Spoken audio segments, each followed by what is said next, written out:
औज़ुबिल्लाहिमिनश्शैतानिर्रजीम बिस्मिल्लाहिर्रहमानिर्रहीम। अस्सलाम वालेकुम अज़ीज़ बच्चों, आपके लिए ये क्लास 6 का चैप्टर नंबर 9 आपके लिए स्टार्ट किया है।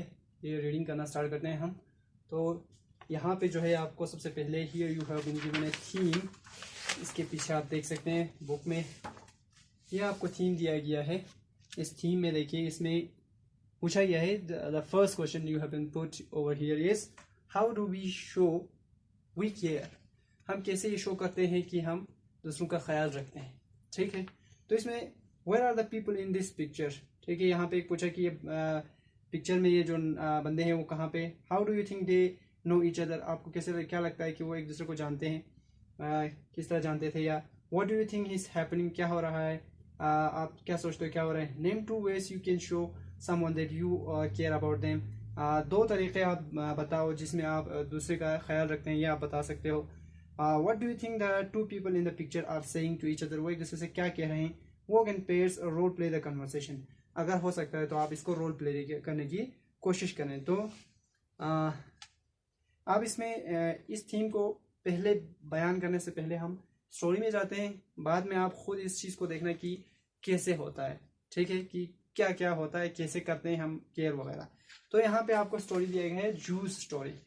तो इसमें सबसे पहले तो यहाँ पे इस टॉपिक को लिखा जिस तरह गया है, इसमें एपिस्ट्रोफी यूज किया गया है। ये यूज करते हैं हम पोजेशन शो करने के लिए यूज करते हैं। This is use to show possession. Possession क्या होता है, यानी किसी, आप उर्दू में लिखता हूँ, किसी के पास किसी चीज का होना, जो आपको ग्रामर में भी मैंने बहुत बार बताया हुआ है, पॉजेसिव फॉर्म होता है। तो ये शो करने के लिए कि यहाँ पे जूस जू स्टोरी, तो क्या मतलब हुआ, जू की स्टोरी है, ये कहानी है। और एक काम इसका क्या होता है, एपिस्ट्रोफी का शॉर्ट करने के लिए यूज करते हैं। जैसे कि आपकी किताब में लिखा हुआ होगा इट के बाद ऐसे एस लगा के, तो ये एक्चुअली क्या है, इट इज है।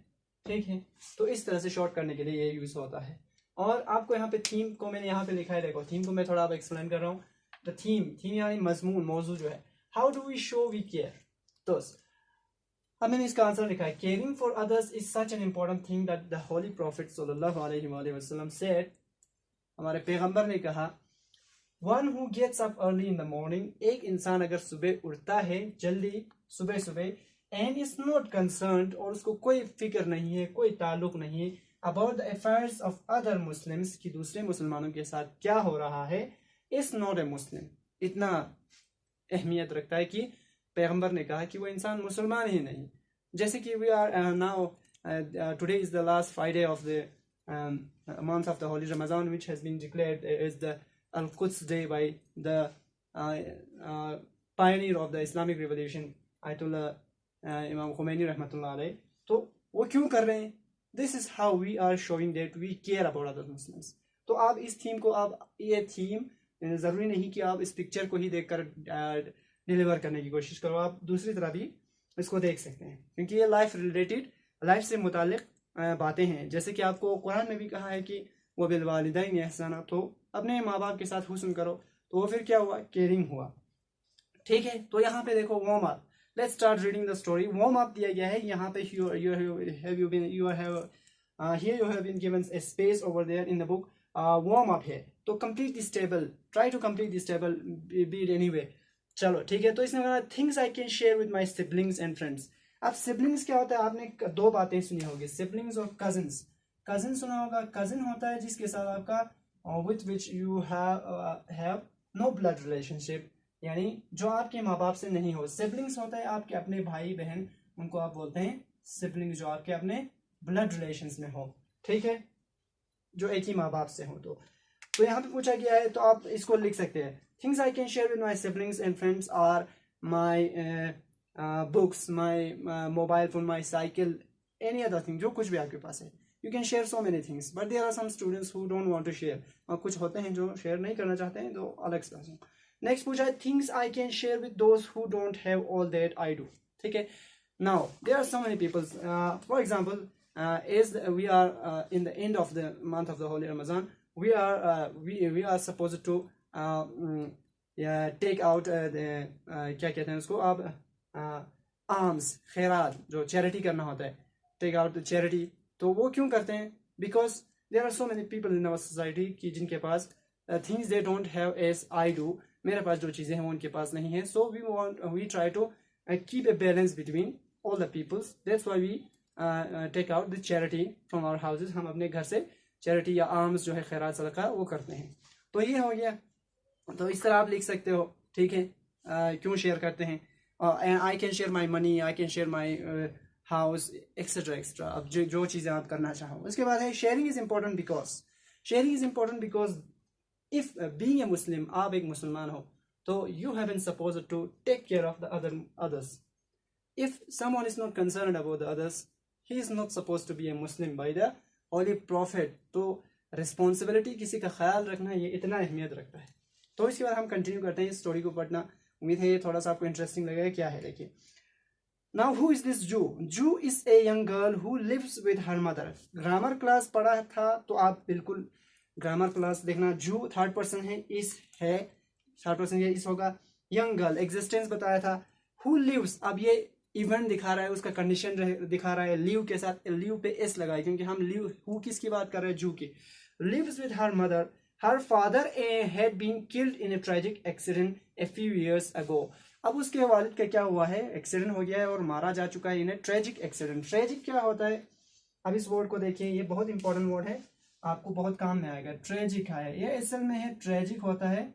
आप इसको डायरेक्ट मीनिंग लिखेंगे तो वेरी सैड कहेंगे, बहुत ही दुख भरा हुआ. ठीक है. असल में ये किस वर्ड से निकला है? ये ट्रेजेडी से निकला है. ट्रेजेडी, ट्रेजेडी से निकला है. ट्रेजेडी का ये नाउन है, ये एडजेक्टिव है. ठीक है. ट्रेजेडी क्या होता है? ट्रेजेडी होता है एन इवेंट, आप लिख सकते हो, इन विच देयर वाज ए या there is a big misfortune,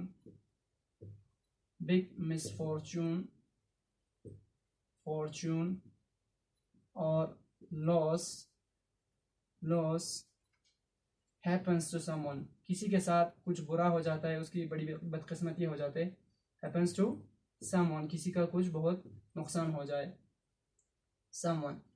So practically, do you have an example of tragedies? And yes, as we commemorate the month of the whole Muharram, ठीक है, or we have just commemorated the martyrdom of the first infallible, the commander of the faithful, Imam Ali alayhi salatu wasalam.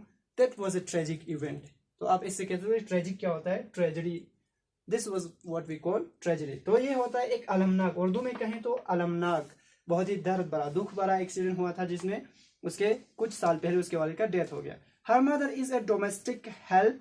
उसकी माँ जो है वो एक घरेलू खातून है जो बहुत मदद करती है. And so many of the things that जू यूजेस, और बहुत सारी चीजें जो जू इस्तेमाल करती है. जू यूजेस, यूज पे फिर से एस लगा हुआ है, देखो थर्ड पर्सन के साथ.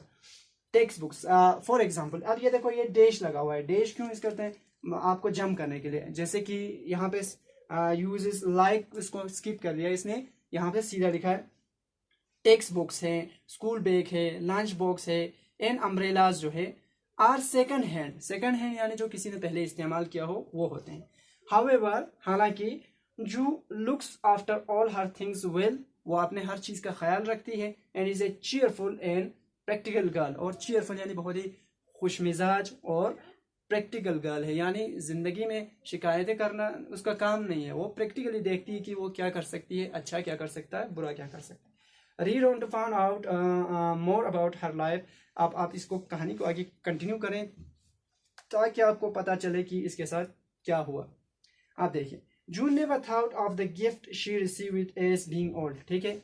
आप देखो, whenever she was given something by her mother और एनीबडी एल्स, तो she never thought of is that gift as an old thing. उसने कभी इस जो कुछ भी उसने रिसीव किया कभी उसको ओल्ड नहीं समझा. They were entering her life for the first time and therefore they were brand new as far as she was concerned. देखो, क्योंकि वो चीज़ें उसकी ज़िंदगी में पहली बार आती हैं, दाखिल होती हैं, एंटर्ड, तो वो हम उसके लिए क्या थे? For the first time. तो therefore इसलिए they were brand new. brand new मतलब एकदम से नया था. as far as she was concerned.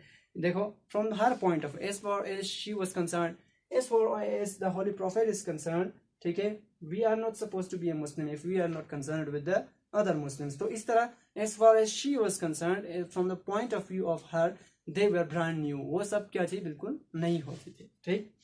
She felt as if she were making a new friends and whenever she a new thing entered her life, उसको ऐसा लगता है, she felt as if जैसे कि she were making new friends, वो नए दोस्त बना रही है। That was why she did not cross out the names of the original owners of the books before writing her own name। देखो आप देखो, इसलिए वो क्या करती, that was इसलिए थी, why she did not cross यानी वो क्रॉस नहीं करती थी, काट नहीं करती, क्रॉस आउट यानी कट करके फेंक देना या काट देना, the names of the original honours, जो असली ऑनर मालिक था, of the books before writing her own name, अपना नाम उस पर लिखने से पहले वो कभी नहीं करती थी। Which was P.R. मंजू, ठीक है, तो किसका ये कौन सा था P.R. मंजू का, वो क्या था, पुमराथिल रामू मंजू, ठीक है, पुमराथिल रामा मंजू, ये उस बंदे का P.R. मंजू का पूरा नाम है। Pumrathil was her family name meaning, ठीक है, पुमराथिल वो क्या था, लो अच्छा उसका जो उसका अपना नाम था वो क्या था, जू का असली नाम जो था, सॉरी यहाँ पे अपना नाम लिखने से पहले वो किसी का नाम क्रॉस आउट नहीं करती थी, विच वॉज जो क्या था उसका नाम P.R. मंजू था, P.R. मंजू यानी पुमराथिल रामू मंजू उसका ओरिजिनल नेम था, sorry. Pumrathil was her family name, उसका फैमिली जो खानदानी नाम था वो पुमराथिल था, मीनिंग जिसका मतलब क्या था, जिसका मतलब था अपॉन द फ्लावरिंग ट्री, ठीक है, अपॉन द फ्लावरिंग ट्री यानी वो ट्री जिसपे फूल उगते हैं उस दरख्त पर, उसका ये नाम था। Ramu was her father's name, Ramu उसके फादर का नाम था, यहाँ पे फिर से एपिस्ट्रॉफी यूज किया। दिस ईयर, इस साल, Manju was moving up to class 7th, अब वो इस साल 7th क्लास में जा रही है, सॉरी 8th क्लास में जा रही है, डिवीजन बी में, ठीक है। एवरीवन कॉल्ड हर जू, हर कोई उसको जू कहता है। That is how her mother, that is यहाँ पे देखो शॉर्ट किया हुआ है, एपिस्ट्रॉफी यूज किया है। That is how her mother called her, जिस तरह से वो उसकी माँ उसको बुलाती है।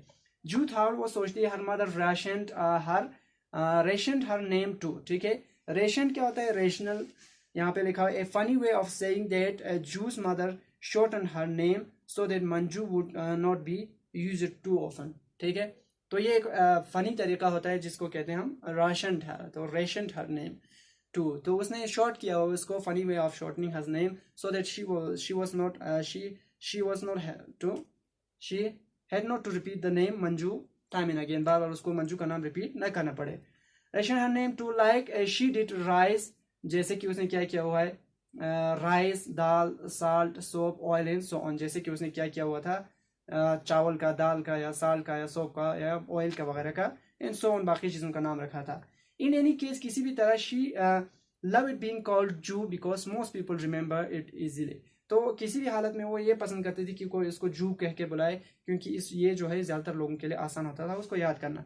देयर वर सम पीपल, यहाँ पे कुछ लोग होते थे, who asked her if it was a Hindu, Christian और Muslim name, and she replied it is just a name, वो कहती कि ये सिर्फ एक नाम है।